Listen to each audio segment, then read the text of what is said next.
Everyone see that? Hi, my name is Taylor Brehm, and I'm an archaeologist and conservation technician at the Science Museum of Minnesota. Today, I'll be presenting Preserving the Past, Conservation of Archaeological Collections at the Science Museum of Minnesota. First, I just kind of want to start with the introduction of what conservation is. As we all know, unfortunately, everything falls apart. We as conservators are trying to prevent this. We're trying to minimize it if we can, or at least prolong it as long as possible. Basically, we're working towards the preservation of objects, which encompasses examination, documentation, treatment, preventative care, and is all heavily supported by research and education. We also adhere to a code of ethics, which is essentially just a guideline on how to go about our work. And you can see conservators in a wide range of areas like cultural institutions such as museums, private practice, labs, or archaeological sites.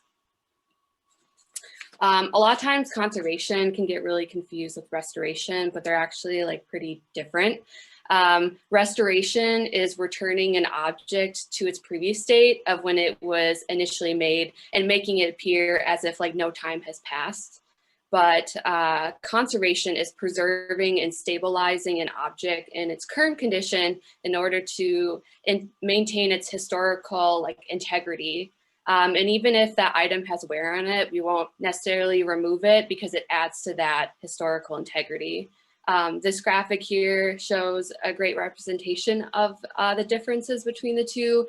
So if we were to swap out the bike with new tires and add new modern paint to it, that's restoration. The historical integrity is gone because the materials have been altered or replaced with non-reversible products or methods.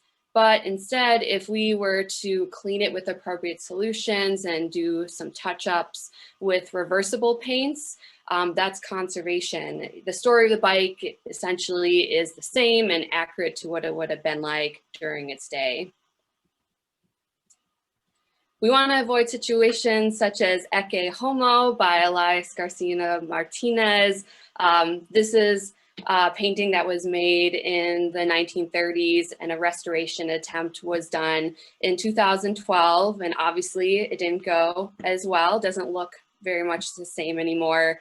You know, this is an example we're trying to avoid. The person who did this was super passionate about fixing it, but they didn't have the training and they didn't use reversible methods to do this. And this is something we're trying to avoid, especially also in our archaeological collections.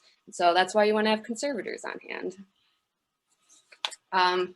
Since we know objects are always degrading over time, why exactly is that?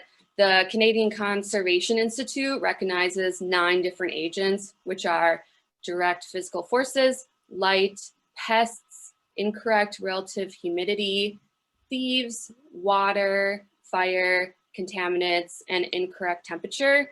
I want to add another one, which is dissociation.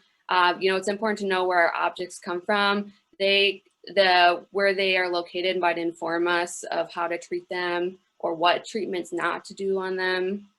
And the Science Museum webpage, which I'll list as a resource at the end of this presentation, gives a really good insight about these agents as well as how to mitigate them.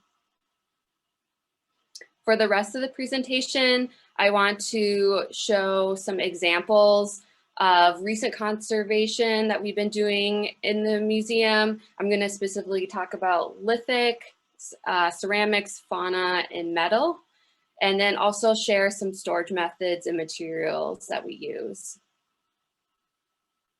So with lithics, they're pretty easy. There's not a lot of issues with them. Stone is a pretty stable material. It's definitely fine from the field to submerge them in water and wash them. We use a soft bristled toothbrush, but we try to avoid it with tools. The tools could have residue on them that might be useful for further analysis, so we just avoid wet brushing them at all. Sometimes, which is exciting, we get broken tools and have both parts of them. And when we do that, we decide to re-adhere them using an adhesive called paraloid B72 and acetone. This adhesive is awesome because it has a low failure rate. It doesn't age in appearance, so it doesn't become crusty or yellowed. It is easy to work with because we can change its viscosity, and probably most important, it's reversible. So if we ever want to take it apart, just add some acetone to it and it'll come right off. This is an example of a scraper from the Burnside school site that we refitted. The red line shows where the break was, and we were able to put it back together. With ceramics, they're a little bit more temperamental. They're, the biggest thing with them is that they're friable, otherwise crumbly. You know, as we all know, with Minnesota environment, it's wet and fluctuates with the weather and temperature and season. So that has a definite impact on ceramics. When we bring them back from the field, we dry brush them with a toothbrush. We just don't really want to submerge them in water because it could make them more friable. We refit them with B72. Again, you'll hear me talk about B72 a lot. It's great. On the right, you can see myself working on a couple of ceramics. Sometimes we, when we're adhering them, we'll use painter's tape to hold the joints together in the meantime as it's setting, and place them in a sandbox. You can make whatever shape and the sand is gentle. Occasionally we have ceramics that form cracks in them, and we can consolidate that with B72 and injecting it with a syringe, which you can see on the bottom left picture. Once in a while we'll have more extensive treatments and donated that have had prior treatments done on them. That's the case with this Oniota vessel from the brine site. The collector did actually a pretty good job re-adhering it together, but there's a few issues with it. One, they glued the ceramic to the mount, so we can't really see the back of it or handle it. It's a little bit more tricky. There's a lot of excessive adhesive coated in the brakes and on the exterior surface, which on the two right pictures, you can see that shininess material. It's kind of distracting when you're looking at it. And then the third problem is the top right picture. That area didn't have a really good join. And so to stabilize it, the collector took 3 sherds and glued them to the interior of the vessel, which obviously is not accurate to what an Oniota vessel looks like. So to fix that, I had to identify what adhesives there were and or adhesive. And one way I did it is with ultraviolet light fluorescence. Under UV light, the adhesive will fluoresce a certain color and brightness, and we can compare that to known adhesives under UV light. And then the second test I did is with solvents. So I used water, mineral spirits, ethanol, and acetone, and applied it onto the adhesive to see if it would remove it or have any impact on it. Acetone had the biggest impact. Based on those 2 tests, I found out that there was a combination of 2, Duco, which is a super glue, and polyvinyl acetate white glue, which is Elmer's glue. So based on these findings, it's not really surprising actually, because these are common household adhesives that a lot of people have. After that, I removed the adhesives using a poultice with acetone, put it on there, let it soak for a bit, and took it off with toothpicks and tweezers, and then refitted it with B72. During the process, I realized that the collector had misaligned the ceramic. The top left picture shows the design of it and how the curvature is a little bit off. So below shows what I believe to be a more correct orientation, and I was able to fix that when making the mount and orientate it how I thought it should be. The mount now has archival materials, and if we ever need to take it off, it's really easy to do. I just want to put like caution on this example is that the treatment and process I did with this only pertains to this vessel. I'm working on another vessel from the same collection, and it totally had a different reacting reactant to the solvents I use. So I kind of have to do the process all over again and figure out how to remove that adhesive. Moving on to Fauna, it has a lot of same issues as ceramics, where it's friable. Two ways that we do at the Science Museum how to bring it safely from the field to the lab. We'll use tinfoil to encase it. It's really great because you can mold it to whatever shape you need. And when we bring it back to the lab, we'll unwrap it and let it air dry. Another way is to chunk it out in a soil block, and the soil kind of holds it all together until it can be brought back to the lab. And then we can do kind of a mini excavation where you have a more controlled environment and more resources available. And just with processing bone, we also dry brush as well. Occasionally, we'll use a water ethanol mixture to remove caked on soil off the bone if we cannot remove it with the toothbrush. And the reason why ethanols add to the water is ethanol evaporates really quickly, and so it can help dry the bone quicker, because you know, there's a lot of hesitancy in doing this because reintroducing water to a fragile object is obviously not ideal, but we only really do this very occasionally if it's like a tool, or maybe there's cut marks on the bone, we need to see the surface of it. The example I have here is a black bear mandible from the Sheffield site. You can see it's in a lot of pieces, very dirty, caked with soil. The top images show left to right of the difference with using that water ethanol mixture and then refitting it back together with B72. You can see the whole mandible right there. Metal is probably the trickiest and most temperamental artifacts to deal with because it can corrode easily just with impact being near water, salts, air pollutants. There's two kinds of corrosions to look out for: stable and active. Stable is actually the non-problematic one, which is just corrosion that's already presented on there when you find it in the field. And it's actually protected. It protects any more corrosion from going on to the underlying areas of the metal.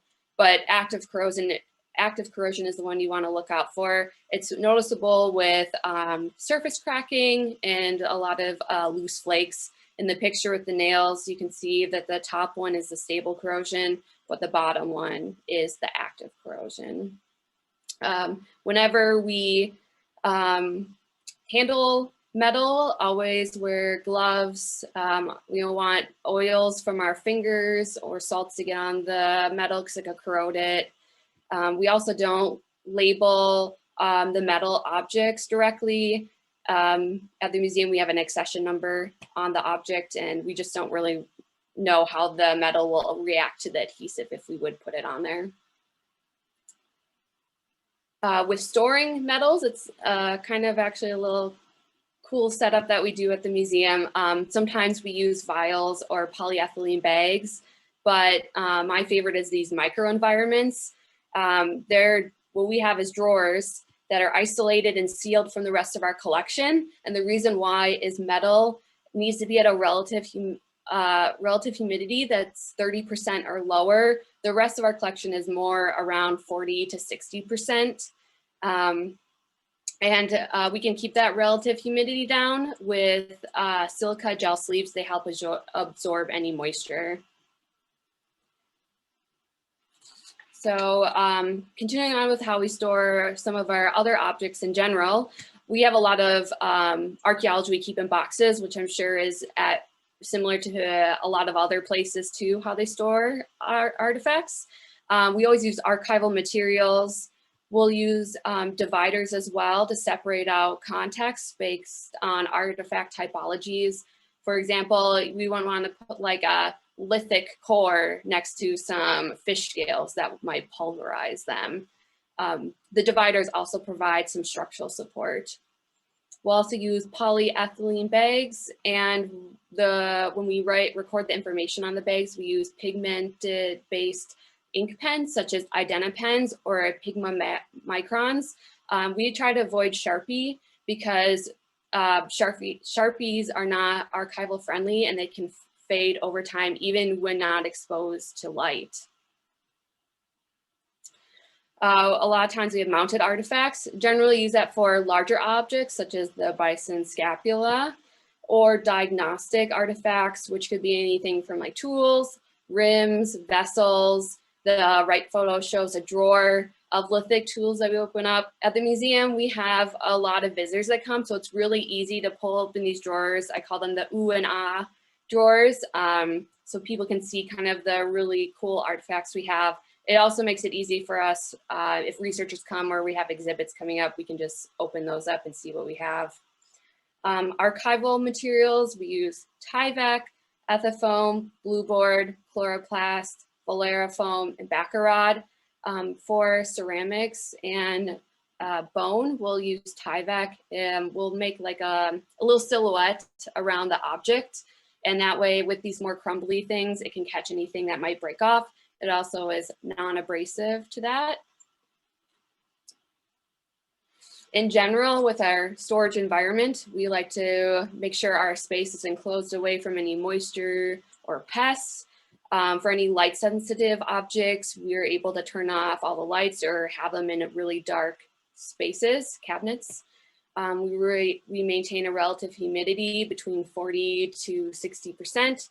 And we always store items off the floor in case there could be water that hopefully we'll never get in, but you never know. At the museum, we have a plan for how to care for our archaeological collections recovered from the field, if we're doing treatments on them, or when they're stored in our collections. It's really easy to get field crazy and do a whole bunch of research, store them, and never see them for a long time. But we have to remind ourselves that care extends from initially being found, because better technology is getting developed, and as we uncover more information about the objects themselves, we want to preserve them for future archaeologists to learn more about and implement those technologies. Also, it's great if we have a disaster situation, we know who to call and what to do. And I encourage any place that has archaeology collections to have some sort of plan in mind, so you can avoid the agents of deterioration or the situation like Ecce Homo. Taylor, excuse me, you have 2 minutes left.